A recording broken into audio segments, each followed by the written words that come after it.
Prepped here.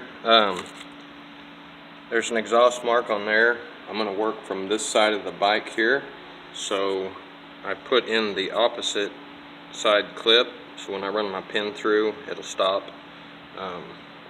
Again, exhaust goes towards the front.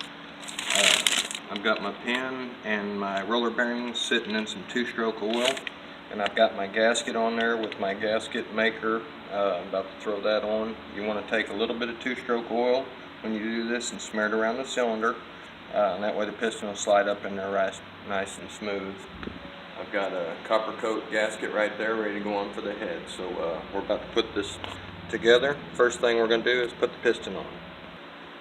Got my 2-stroke roller bearing in. I soaked it in 2-stroke oil, so it's all goopity. Went ahead and put my pin in so I can stick it right over there and just slide it right into the rod.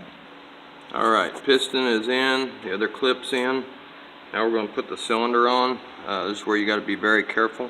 I'm going to clean my edge around one real good time again. Looks like I still got a little bit of crap right there. And we'll put the cylinder down on there. We'll be ready to go. Alright, I've got my piston started. I put it all the way down at the bottom stroke, and this is where you want to make darn sure, I don't know if you can see it, but you've got those guide pins in there. Make sure that you take your time, even if you take it apart 5 times. You can rest one of those rings up against, say, the left side of the pin, and then compress it the other side as you're putting the cylinder on, if that makes sense to you. I can't do this and do the video at the same time, so I'm fixing to put it on. Alright, it's dropped right down on there.